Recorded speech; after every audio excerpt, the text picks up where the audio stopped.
السلام علیکم ورحمۃ اللہ وبرکاتہ دوستوں، میں ہوں محمد راشد اقبال اور آپ دیکھ رہے ہیں میرا YouTube channel teach your self. تو اردو ادب سے متعلق جو ویڈیوز کا سلسلہ ہم نے شروع کیا تھا، یہ اس کی ایک اگلی کڑی ہے اور ہم پھر حاضر ہوئے ہیں آپ کے سامنے ایک نئی ویڈیو کے ساتھ۔ تو دوستو، اس سے پہلے ہم نے ایہام گوئی کا تذکرہ کیا تھا۔ آج ہم دبستان لکھنؤ کے بارے میں کچھ جانتے ہیں۔ دبستان لکھنؤ، جیسا کہ آپ جانتے ہیں اردو ادب میں دو دبستان، خاص کر کے دبستان دہلی اور دبستان لکھنؤ جو ہے زیادہ مشہور ہے۔ حالانکہ آگے دکنیات کے اندر دیکھا جائے تو دکنیات کے اندر دبستان بیجاپور اور دبستان گولکنڈہ کا بھی تذکرہ آتا ہے، ٹھیک ہے۔ تو آگے ہم ان چیزوں کو ڈسکس کرتے رہیں گے، ٹھیک ہے۔ تو آج دیکھتے ہیں دبستان لکھنؤ۔ دبستان لکھنؤ کیوں کر وجود میں آئی، کیسے وجود میں آئی اور مطلب کیسے بنا، ٹھیک ہے۔ کہہ رہے ہیں احمد شاہ ابدالی اور نادر شاہ کے حملوں کے بعد دہلی ویران ہو گئی، شعر و ادب کی بساط الٹ گئی۔ اسی زمانے میں اردو شاعری کا ایک نیا مرکز ابھرنے لگا۔ دہلی کے کئی شعراء ترک وطن کر کے لکھنؤ چلے آئے، جہاں شجاع الدولہ، اس کے بعد آصف الدولہ اور شہزادہ سلیمان شکوہ نے مشاعروں کی سرپرستی کی۔ تو دبستان لکھنؤ سے پہلے دہلی جو ہے شعر و ادب کا گڑھ تھا۔ جب دہلی پہ کے حالات خراب ہوئے اور احمد شاہ ابدالی اور نادر شاہ کے حملوں کی وجہ سے دہلی ویران ہو گئی، تو جو دہلی کے شعراء تھے، یہ ان میں سے بہت سارے شعراء ترک وطن کر کے لکھنؤ چلے گئے۔ پھر وہاں کے جو اس ٹائم کے بادشاہ تھے، شجاع الدولہ، آصف الدولہ اور ان کے بعد شہزادہ سلیمان، ان لوگوں نے مشاعروں کی اور شاعروں کی سرپرستی کی۔ تو اس طریقے سے وہاں جو شعراء پلے بڑھے وہ دبستان لکھنؤ کے شعراء کہلائے، ٹھیک ہے۔ دبستان لکھنؤ کی شاعری میں خارجیت کا رنگ بڑھ گیا، ثنائے و بدائے کا استعمال ہی مقصود بالذات بن گیا اور غزل میں داخلی جذبات و احساسات کے اظہار کے بجائے زبان و بیان پہ قدرت دکھانا ہی فن بن گیا۔ تو خارجیت، یہ جو ہے خارجیت کا رنگ جو ہے، یہ آپ کو دبستان لکھنؤ کا خاصہ ہے ایک طرح سے۔ یعنی دبستان لکھنؤ کے اندر جو شاعری ہوا کرتی تھی، وہاں ثنائے و بدائے اور الفاظ کے بناؤ سنگھاڑ اور کسی چیز کو کتنے اچھے طریقے سے پیش کرنا ہے، اس بات پہ زیادہ زور دیا جاتا تھا، بجائے اس کے کہ کس کے مواد کیا ہے اور کس بات کو پیش کیا جا رہا ہے، اس کے بجائے پیش کرنے کے طریقے پہ زیادہ زور دیا جاتا تھا۔ تو اسی کو ہم خارجیت کہتے ہیں کہ خارجیت کا رنگ بہت زیادہ چڑھا نظر آتا ہے۔ انسان کے اندر کی جو دلی کیفیات ہوتی ہے، ان کو اور احساسات کو پیش کرنے کے بجائے زبان اور بیان پہ قدرت جو ہے اس کا فن بن گیا تھا، یعنی اس پہ زیادہ زور دیا جاتا تھا۔ ناسخ اور اس کے شاگردوں نے لفظ پرستی کے رجحان کو مزید بڑھایا۔ لفظ پرستی کہتے ہیں اس کو، یعنی لفظ ہی سب کچھ بن جائے اور جو حقیقی معنی اور مفہوم بیان کرنا ہے ان کی طرف دھیان نہ دے کر لفظ پر زیادہ زور دیا جاتا تھا کہ کسی بات کو کتنے اچھے انداز میں پیش کیا جانا چاہیے۔ تو کہہ رہے ہیں ناسخ اور ان کے شاگردوں نے اس لفظ پرستی کو اور خارجیت کو بہت زیادہ فروغ دیا۔ آگے دہلی میں غزل کا عروج۔ دہلی جب دوبارہ آباد ہوئی تو نادر شاہ اور احمد شاہ ابدالی کے حملوں کی وجہ سے جب دہلی ویران ہوئی تو شعراء لکھنؤ چلے گئے، دبستان لکھنؤ وجود میں آیا۔ اس کے بعد پھر دوبارہ دہلی آباد ہوئی۔ دہلی جب دوبارہ آباد ہوئی تو چہل پہل لوٹ آئی۔ بہادر شاہ ظفر برائے نام بادشاہ تھے، اقتدار تو دراصل انگریزوں کے ہاتھ میں تھا۔ اس دور میں غالب، مومن اور ذوق جیسے باکمال شعراء غزل کے افق پر نمودار ہوئے، ٹھیک ہے۔ تو کہہ رہے ہیں جو دوبارہ دہلی کے اندر چہل پہل لوٹ آئی تو بادشاہت تھی، اس ٹائم بہادر شاہ ظفر بھی تھے لیکن بادشاہت برائے نام تھی۔ بہرحال یہ سب حالات ہیں تاریخ کے۔ تو اس زمانے میں جو شعراء گزرے ہیں وہ غالب، مومن اور ذوق، یہ تین شعراء جو ہے غزل کے شعراء گزرے ہیں، بہت باکمال شعراء گزرے ہیں، ٹھیک ہے۔ غالب اور ذوق کے معاصرین میں بہادر شاہ ظفر بھی ایک اہم شاعر ہے۔ بہادر شاہ ظفر جو تھے وہ خود بھی شاعر تھے اور اس دور کے غزل گو شعراء میں شیفتہ اور مجروح کے نام بھی آتے ہیں۔ تو اسی دور کے تو دیکھ لیجیے شیفتہ اور مجروح جو ہے یہ آپ کو غالب، مومن اور ذوق کے معاصرین میں ہیں، ٹھیک ہے، اور بہادر شاہ ظفر۔ تو اس زمانے کے شعراء کے نام کیا ہے؟ غالب، مومن، ذوق اور خود بہادر شاہ ظفر، شیفتہ اور مجروح، یہ تمام شعراء جو ہے ایک ہی زمانے کے ہیں، ٹھیک ہے۔ حالی اور آزاد نے اس دور کی غزل کو اپنی تنقید کا نشانہ بنایا، نظم گوئی کی تحریک چلائی اور نیچرل شاعری کا تصور پیش کیا۔ یہ جو غالب مومن ذوق کے زمانے کا جو غزل گوئی کا جو زمانہ تھا، حالی اور آزاد نے بعد کے دور میں اس دور کی غزل کو اپنی تنقید کا نشانہ بنایا، اور انہوں نے نظم کی تحریک چلائی کہ نظم کو اور نیچرل شاعری کو پیش کیا جائے، کیونکہ اس زمانے میں جو غزل ہوا کرتی تھی اس غزل میں نسوانی خصوصیات یا محبوب اور عشق و عاشقی کے مضامین بہت زیادہ پیش کیے جاتے تھے، ہے نا۔ تو حالی اور آزاد، محمد حسین آزاد وغیرہ نے نظم گوئی کی تحریک چلائی، اور پھر آگے چل کر کے جو آپ کو انجمن پنجاب کا وجود ہوا، اور پھر اس طرح سے جو ہے نیچرل شاعری کا آغاز ہوا، یہ آگے اس کا تذکرہ آئے گا، ٹھیک ہے۔ یہ دھیان رکھنا ہے کہ نیچرل شاعری کی تحریک حالی اور آزاد نے چلائی۔ حالی کے اعتراضات کو سامنے رکھتے ہوئے شعراء لکھنؤ، حالی نے کچھ اعتراضات کیے شعر و شاعری کے اوپر، تو انہوں نے جو اعتراضات کیے اس کو سامنے رکھتے ہوئے شعراء لکھنؤ ثاقب اور عزیز لکھنوی نے پرانی روش ترک کر کے میر اور غالب کی تقلید میں نئے انداز کی غزلیں کہنی شروع کی، ٹھیک ہے۔ چونکہ تنقید کیا تھی؟ تنقید یہی تھی کہ لکھنوی جو دبستان ہیں وہ خارجیت پہ بہت زیادہ زور دیتے ہیں، مفہوم اور معانی پہ زیادہ زور نہیں دیتے ہیں۔ تو کچھ شعراء تھے لکھنؤ کے جیسے ثاقب اور عزیز لکھنوی، انہوں نے لکھنوی روش کو ترک کر کے دہلوی انداز جو تھا میر اور غالب کی تقلید کرتے ہوئے نئے انداز کی غزلیں کہیں۔ اسی زمانے میں حضرت موہانی نے غزل کا انداز بدلا اور عشق کے حقیقی جذبات کا غزل میں اظہار کیا، ٹھیک ہے۔ حضرت موہانی بھی کیا نام ہے غزل کے شاعر ہیں، تو انہوں نے عشق کے حقیقی جذبات کے غزل میں اظہار شروع کیا، ٹھیک ہے۔ حضرت کے معاصرین میں، اب یہ دیکھیے حضرت کا جو زمانہ ہے ان کے معاصرین میں کون کون سے شعراء آتے ہیں۔ یہ فانی ہیں اصغر یگانہ، جگر، شاد عظیم آبادی، چکبست اور آرزو، یہ تمام جو ہیں شعراء ہیں جو حضرت کے معاصرین میں، حضرت موہانی کے معاصرین میں ہیں۔ یہ اس سے بھی سوالات پوچھے جاتے ہیں کہ کون سے شاعر ہیں اور ان کے معاصرین شعراء میں کون کون ہیں، یہ یاد ہونا چاہیے، ضروری ہے۔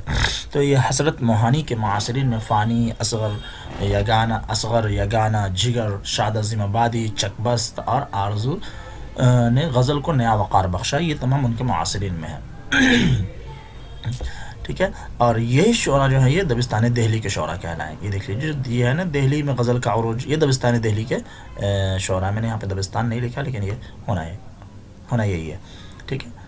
تو یہ جو ہے جیسے آپ کو غالب مومن ذوق اور بہادر شاہ ظفر، شیفتہ مجروح وغیرہ جو ہے یہ جب دوبارہ دلی آباد ہوئی پھر جو ہے دبستان دہلی وجود میں آیا، تو یہ اس زمانے کے شعراء ہیں، ٹھیک ہے۔ آگے دیکھیے ترقی پسند تحریک اور حلقہ ارباب ذوق۔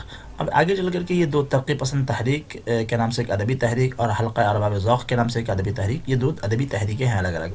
20ویں صدی کی تیسری اور چوتھی دہائی میں دو نئی ادبی تحریکیں ابھری، اور دونوں نے ابتدا میں غزل سے بے اعتنائی برتی، یعنی غزل کا جو رنگ تھا اس سے یہ لوگ اوب چکے تھے، اور ایک نیا طریقے کی شاعری، نئی طریقے کی شاعری کی طرف یہ لوگ متوجہ ہو رہے تھے۔ تو یہ دو تحریکیں ادبی تحریکیں وجود میں آئیں، ایک تو ہے ترقی پسند تحریک، ایک حلقہ ارباب ذوق۔ دیکھیے کیا ہے یہ آگے کہ ترقی پسند تحریک غزل کو جاگیردارانہ عہد کے باقیات سمجھتے تھے، لیکن غزل کی عوامی مقبولیت کو دیکھتے ہوئے انہوں نے محسوس کیا کہ یہ سیاسی خیالات، بغاوت اور انقلاب کے جذبات کو پیش کرنے کے لیے غزل کی ایک نئی زبان تخلیق کی اور غزل کو وسیلہ اظہار بنایا۔ ایسے شعراء میں فیض احمد فیض، مجروح سلطان پوری، ساحر لدھیانوی وغیرہ شامل ہیں۔ کیا ہے یہ کہ غزل کا جو پرانا طرز تھا تو وہ ایک طرح سے فارسی زدہ شاعری ہوا کرتی تھی، اور غزل کا ایک اپنا خاص انداز تھا جس میں عشق و عاشقی کے مضامین ہی ہوا کرتے تھے، اور یہ درباری شاعری ہوا کرتی تھی۔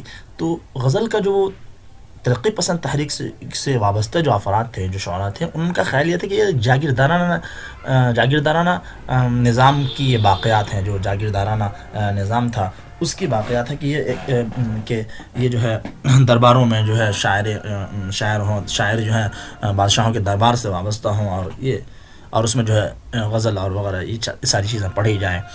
تو ان سے انہوں نے اختلاف کرنا چاہا، اور اس وجہ سے اس کو نفرت سے دیکھا اور چاہا کہ ایک نئے طریقے کی شاعری کی جائے۔ لیکن اب نیا طریقہ کیا اختلاف کیا جائے؟ وہ جو حالات تھے وہ سیاسی غلامی کے حالات تھے اس زمانے کے، چونکہ ایسٹ انڈیا کمپنی کی اور کی حکومت تھی، اور جو ہے ہندوستان کے اندر آزادی کی تحریک بھی چل رہی تھی. تو لیکن غزل ایک ایسی صنف ہے جو عوام میں بہت مقبول تھی. تو غزل کے اس پرانے طرز کو چھوڑ کر کے ان لوگوں نے غزل کو ایک نئے رنگ میں پیش کرنے کی کوشش کی، کہ جو غزل کے عشقیہ مضامین ہیں ان کو چھوڑ کر سیاسی خیالات، بغاوت اور انقلاب جیسے جذبات کو غزل کے ذریعے پیش کرنا شروع کیا. ٹھیک ہے. تو یہ ایسے شعراء میں فیض احمد فیض، مجروح سلطان پوری اور ساحر لدھیانوی وغیرہ ہیں.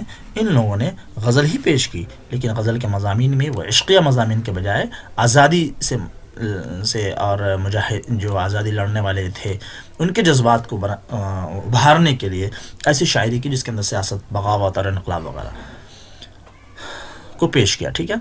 آگے حلقہ ارباب ذوق کے شعراء بھی اس دور کے غزل سے بیزار تھے، لیکن انہوں نے نظم میں نئے نئے تجربات کے لیے اپنی صلاحیتوں کو وقف کر دیا. اس کے برخلاف جو حلقہ ارباب ذوق کے جو شعراء تھے وہ بھی کیا نام ہے پرانی شاعری کی جو طرز شاعری تھی غزل وہی اس سے وہ اوب چکے تھے، کہ وہی عشق و عاشقی اور وہی درباری شاعری ہے نا، حسن و عشق کا تذکرہ بار بار، تو اسے اوب چکے تھے. لیکن انہوں نے غزل کو نہ ذریعہ اظہار بنا کر کے انہوں نے نظم کو چنا اور نظم میں اپنے نئے نئے تجربات کیے. ٹھیک ہے. آگے حلقہ ارباب ذوق کے شعراء آزاد خیال تھے، وہ ادب کو کسی سیاسی نظریے سے وابستہ کرنے کے قائل نہیں تھے. یہ بھی ایک اہم چیز ہے کہ حلقہ ارباب ذوق کے جو شعراء تھے وہ آزاد خیال تھے. ان کا خیال یہ تھا کہ جو شاعری ہو اور ادب جو ہو یہ کسی سیاسی نظریے سے وابستہ نہ ہو، ہے نا. تو یہ ان کا خیال تھا. آگے جدید اور جدید تر اردو غزل. جدید اور جدید تر اردو غزل یعنی یہ کیا ہے کہ 20ویں صدی، 20ویں ہے، یہ جو ہے مسٹیک ہے، ٹائپنگ مسٹیک ہے، یہ 20ویں صدی، یہاں سے پڑھیں گے اس کو.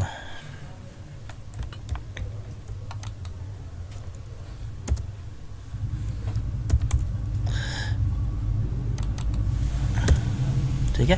20ویں صدی کی چھٹی دہائی میں اردو ادب میں جدیدیت کی تحریک کو فروغ ملا. یہ ایک طرح سے ترقی پسند تحریک کی ادعائیت کا رد عمل تھا. جدیدیت کے علمبرداروں نے اس بات پہ زور دیا کہ ادب کی وابستگی کسی سیاسی نظریے یا کسی سیاسی گروہ کی متعین کردہ پالیسی سے نہیں بلکہ اپنی ذات سے ہونی چاہیے.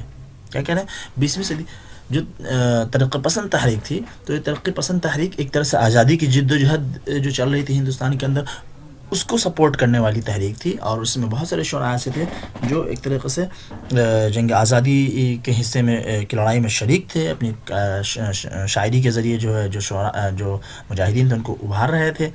تو اس طرح سے ایک طرح سے ان کی جو ہے سیاسی وابستگی تھی. لیکن اس کے بعد جو جدیدیت کا دور شروع ہوا تو کہہ رہے ہیں کہ یہ جو ترقی پسند تحریک کا جو ادعا، مطلب جو ان کا جو عمل تھا اس کے رد عمل کے طور پہ جدیدیت کا وجود ہوا. کیونکہ جدیدیت کے جو علم بردار تھے ان کا کہنا ہے تھا کہ ادب جو ہے آزاد ہونا چاہیے، ادب کو کسی بھی طریقے سے سیاسی نظریے یا کسی سیاسی گروہ کے متعین کردہ پالیسی سے وابستہ نہیں ہونا چاہیے، بلکہ یہ اپنی ذات میں آزاد ہونی چاہیے. ٹھیک ہے. یہ جدیدیت کا رجحان تھا. اس تحریک کے زیر اثر سیاسی مسائل کی جگہ عصر حاضر کے انسان کے وجودی مسائل نے لے لی. ٹھیک ہے. کیا جدیدیت کے تحت کیا ہوا کہ جو سیاسی مسائل ہوا کرتے تھے ہے نا، ان کی جگہ آج جو عوام ہیں، انسان کے عصر حاضر کے جو انسان ان کے جو اپنے مسائل ہیں ان مسائل کو جدیدیت کے اندر پیش کیا جانے لگا. ٹھیک ہے. یہ جدیدیت کا خاصہ ہے، دھیان رکھیں گے.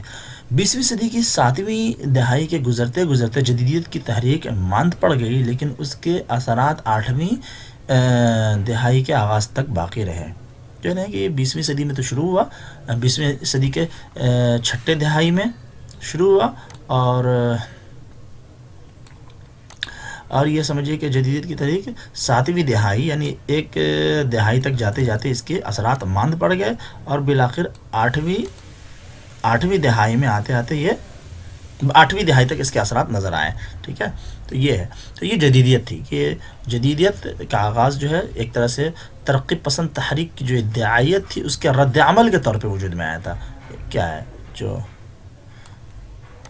اس کی ترقی پسند تحریک کا رد عمل کے طور پہ جدیدیت کا وجود ہوا. اور جدیدیت کا مطلب یہ تھا کہ وہ کسی بھی طریقے سے ادب کی کسی بھی سیاسی نظریے کسی سیاسی گروہ سے وابستگی کو ناپسند کرتے تھے. وہ سمجھتے تھے کہ ادب کو آزاد ہونا چاہیے. ٹھیک ہے. جدید تر غزل کیا ہے؟ جدیدیت کے بعد کا دور ہے یہ. اس کے بعد جدید تر غزل کا آغاز ہوا. جدید تر غزل میں ہجرت اور اس سے پیدا ہونے والے مسائل کو خاص طور سے موضوع بنایا گیا. دہشت گردی، فساد، خوف کا ماحول، ان تمام کی عکاسی جدید غزل میں ملتی ہے. در حاضر کی غزل کو مابعد جدید غزل کہنا شاید درست نہ ہو. مابعد جدید، ٹھیک ہے، یہ بھی ایک لفظ استعمال ہے، مابعد جدیدیت. ٹھیک ہے، تو مابعد جدید غزل کہنا شاید درست نہ ہوگا، کیونکہ مابعد جدیدیت کے پورے خد و خال ہمارے ادب میں ابھرے نہیں ہیں، اور خود مابعد جدیدیت کی اصطلاح پوری طرح واضح نہیں ہے. تو کیا کریں، جدید تر، اس کو جدید تر کہا جائے یا مابعد جدیدیت کا لفظ کہا جائے. یہ تو اب جو ہے ترقی پسند تحریک تو ایک طرح سے سیاسی وابستگی تھی. ہندوستان آزادی کی طرح لڑائی لڑ رہا تھا، پھر آزادی ہوئی، اس کے بعد جو ہے سمجھیے کہ 20ویں صدی کے چھٹے دہائے میں جدیدیت کا وجود ہوا. تو آزادی مل چکی تھی جب تک 20ویں صدی کے چھٹی دہائی میں ایک طرح سے جدید غزل یا جدیدیت کا آغاز ہوا، جس میں جو ہے سیاسی وابستگی کو ناپسند کیا گیا، اور جدیدیت کے تحت جو ہے ادب کے آزادی ہونے کو اور انسان کے وجودی مسائل کو، جو اپنے انسان کے مسائل ہیں، ان کو جو ہے پیش کیا جانے لگا. آگے چل کر کے دنیا اور بڑھی، گلوبلائزیشن وغیرہ کا دور شروع ہوا، ایک جگہ سے دوسری جگہ لوگ جانے لگے، تو لوگ اپنے وطن سے ہجرت کر کے ایک ملک سے دوسرے ملک جانے لگے. تو جدید تر غزل کے اندر جو ہے جو ہجرت کر کے جو لوگ گئے، تو ہجرت کے مسائل کو پیش کیا جانے لگا، ہے نا. اور اسی طریقے سے جو جگہ جگہ فسادات ہوئے، دہشت گردی ہوئے، ان تمام موضوعات نے اس غزل میں اپنی جگہ بنائی. خوف کا ماحول ہے، ان تمام موضوعات کو جدید ترین غزل میں پیش کیا جانے لگا. ٹھیک ہے. اور اب کہہ رہے ہیں کہ اس کے بعد ایک مابعد جدیدیت کا ایک کیا نام ہے، مابعد جدیدیت کا ایک اصطلاح وجود میں آئی. لیکن صحیح بات تو یہ ہے کہ مابعد جدیدیت کی کیا ہے یہ پوری طرح سے واضح نہیں ہو چکی ہے. تو ابھی جو غزل چل رہی ہے یہ ایک طرح سے جدید غزل کے اس میں آتی ہے. اس کو مابعد جدیدیت کہنا صحیح نہیں ہوگا، ہے نا. جو موجودہ زمانے کے جو غزل کو شعراء ہیں، اور جو اس میں جو طرح طرح کے مسائل اور مضامین پیش کیے جا رہے ہیں، اس کو جدید غزل کہا جا سکتا ہے. مابعد جدیدیت کہنا صحیح نہیں ہوگا، اس لیے کہ مابعد جدیدیت کی اصطلاح پوری طرح واضح نہیں ہے، اور وہ کیا ہوتا ہے یہ ابھی پوری طریقے سے واضح نہیں ہے. ٹھیک ہے دوستوں، امید کرتا ہوں کہ یہ جو نوٹس میں نے کریٹ کیے ہیں اور یہ جو چیزیں میں نے ڈسکس کی ہیں، اس سے آپ کو کچھ فائدہ ہوگا. بہت ساری چیزیں ہیں، جو اہم چیزیں ہیں ان کو یاد رکھیں. ٹھیک ہے. اور آخری میں اگر آپ ہمارے اگر چینل پہ نئے ہیں تو ہمارے چینل کو سبسکرائب کر لیں، اس ویڈیوز کو زیادہ سے زیادہ شیئر کریں، لائک کریں، تاکہ زیادہ سے زیادہ لوگوں تک پہنچ سکے. اور اب اپنی تیاری پہ خوب دھیان لگائیں. اور دوستوں اپنا خیال رکھیں. انشاءاللہ پھر ملتے ہیں کسی ویڈیو میں جلد ہی. اوکے، اللہ حافظ. السلام علیکم ورحمۃ اللہ وبرکاتہ.